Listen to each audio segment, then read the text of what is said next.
Assalamualaikum warahmatullahi wabarakatuh. Waalaikumsalam warahmatullahi wabarakatuh. Bismillah, alhamdulillah, wassalatu wassalamu ala rasulillah wa ala alihi wa ashabihi wa mawala, amma ba'd. Bapak dan Ibu hadirin rahimakumullah, bulan Ramadan ini adalah bulan pendidikan dan pelatihan. Jadi kita sekarang sedang mengikuti diklat pendidikan dan pelatihan. Menurut Al-Quran surat Al-Baqarah ayat 183, pendidikan ini ada dasarnya. Dasarnya iman. Ayatnya, ya ayyuhalladzina amanu kutiba alaikumus syiyamu kama kutiba alal ladzina min qablikum la'allakum tattaqun. Jadi dasarnya iman. Yang tidak beriman kepada Allah, yang tidak beriman kepada Rasul, tidak wajib puasa. Yang imannya kuat, lulus puasa. Yang imannya lemah, lihat saja siang-siang warung nasi juga buka. Pendidikan dan pelatihan ini sudah diwajibkan oleh umat terdahulu. Jadi cukup banyak umat yang menjadi takwa gara-gara puasa. Tapi cukup banyak juga yang tidak mau menjalankan, berakhir dengan estafet, dengan kerugian. Diklat ini memiliki tujuan.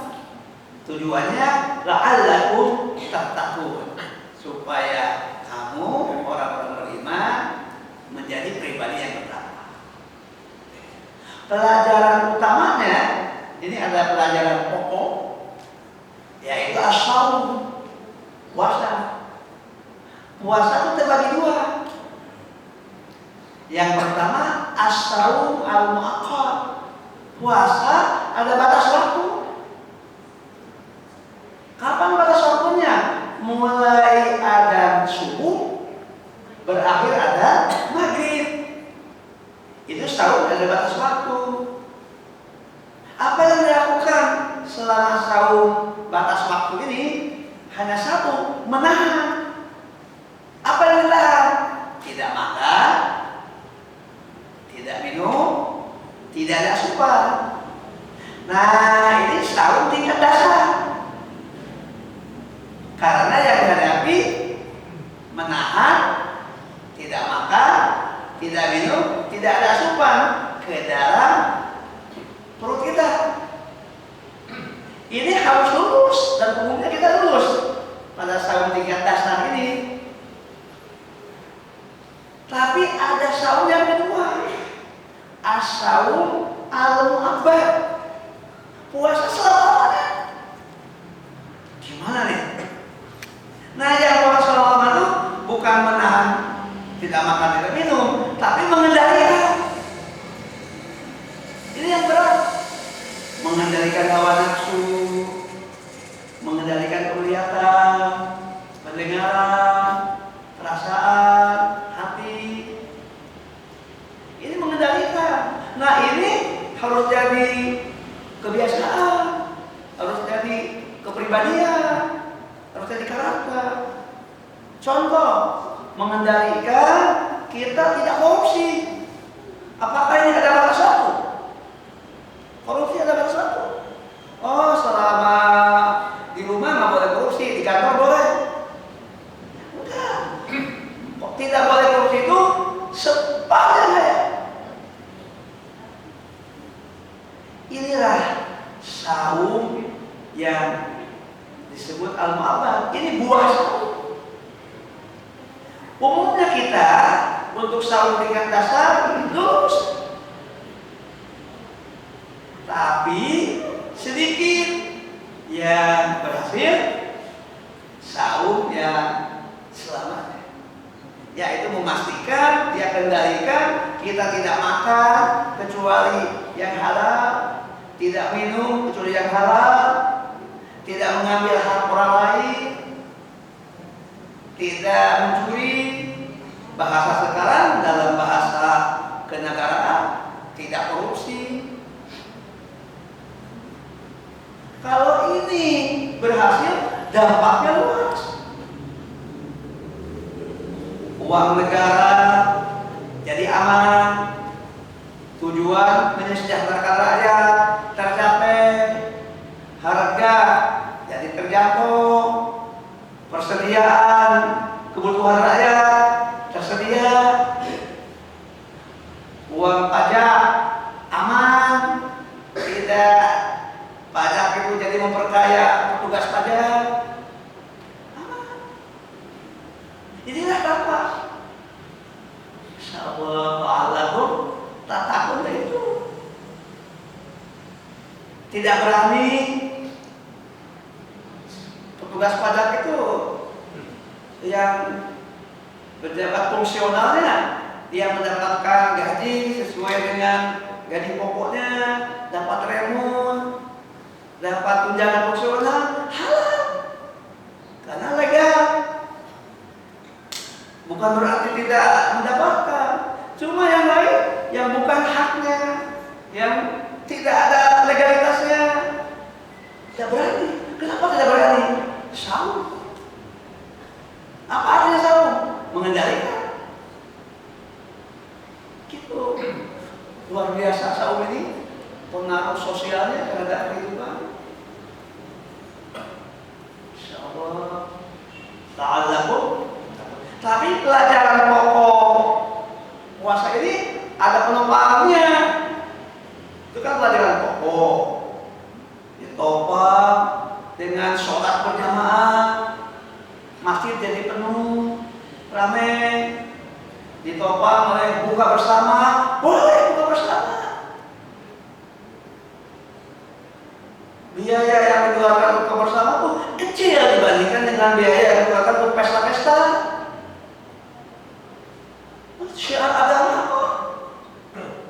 Hanya yang tidak suka agama yang melarang buka bersama.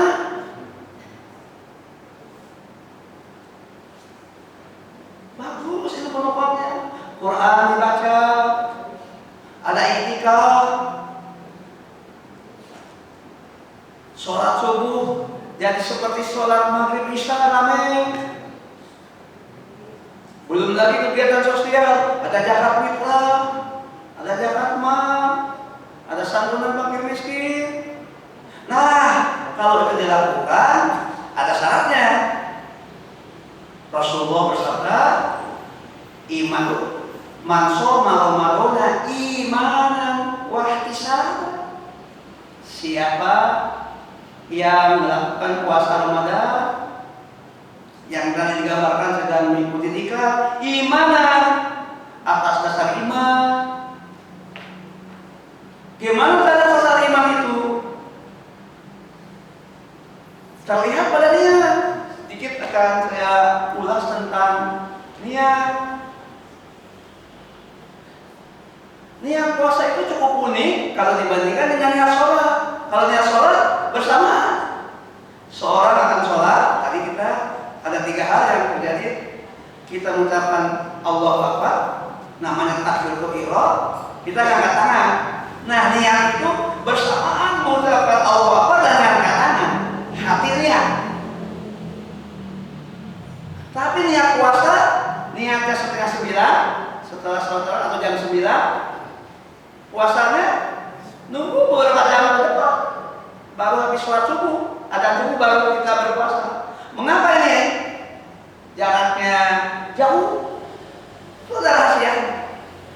Mari kita jelaskan sebentar. Niat itu mengorientasikan atau mengarahkan pekerjaan untuk Allah. Kan lillah untuk Allah. Jadi semua yang akan kita lakukan itu kita arahkan, kita fokuskan untuk Allah. Karena Allah ingin mendapatkan Allah. Nah, niat ini akan menjadi power, akan jadi kekuatan yang pasti mendorong Allah jika ditopang oleh tiga. Ada tiga topangannya supaya kuat. Nih, fokus. Allah. Yang pertama, motivasinya internal. Karena motivasinya ada dua, ada motivasi internal karena kesadaran aku, ada motivasi eksternal karena pertimbangan motivasi dari orang lain.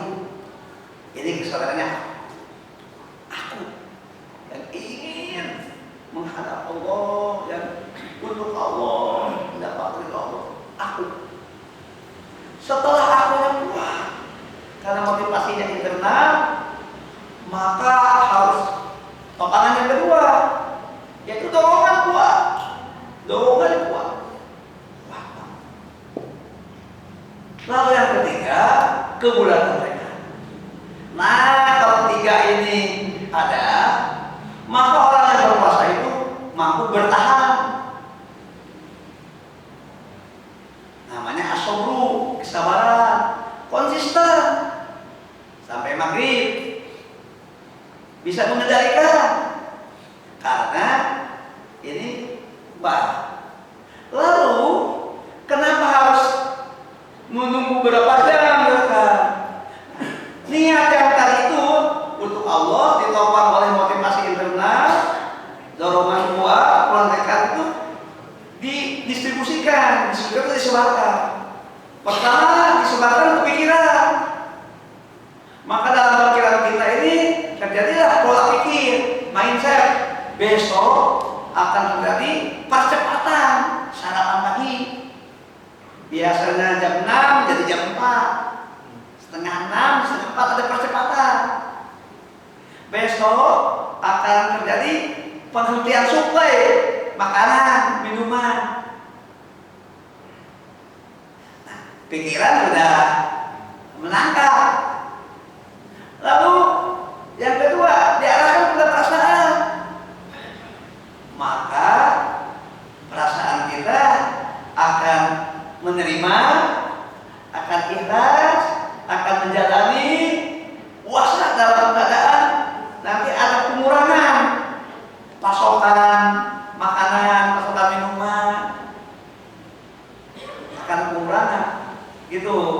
Lalu turunkan ke dalam rohani, spiritual.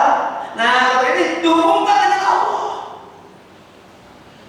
Ini bukan karena ingin sehat, bukan karena kebiasaan, tapi ini adalah ketaatan kepada Allah. Gitu. Lalu semuanya nanti kirimkan kepada engine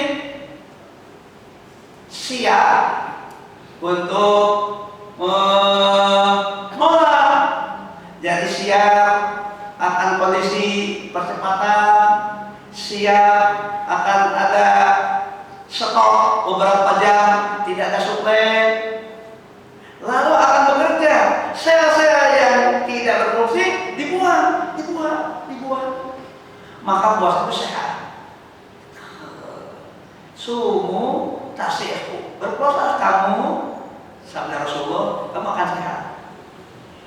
Itu karena dibuang, dibersih. Itu.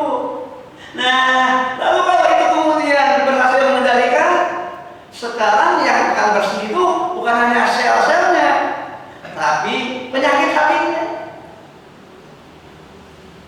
Karena ditopang, dikondisikan oleh baca Al-Quran, dekat kepada Allah, oleh zikir, oleh doa, oleh pengendalian, oleh amal sosial.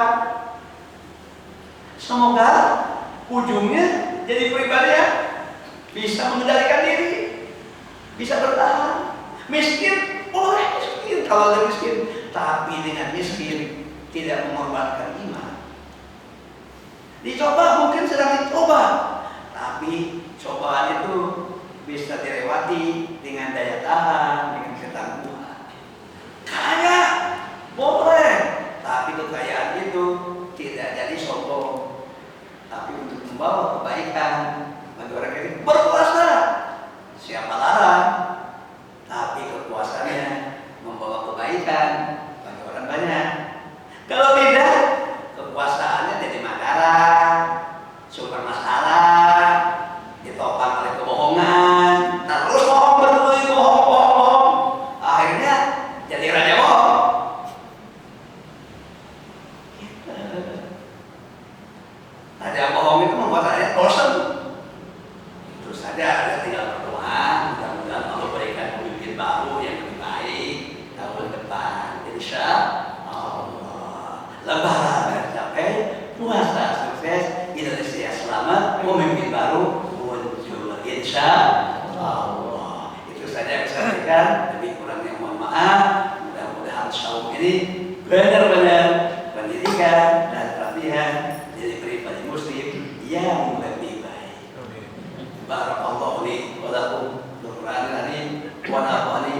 fihi minal ayati wa dzikril hakim wa taqabbalallahu minni wa minkum tilawatahu innahu huwas samiul alim. Aqulu qouli hadza wa astaghfirullah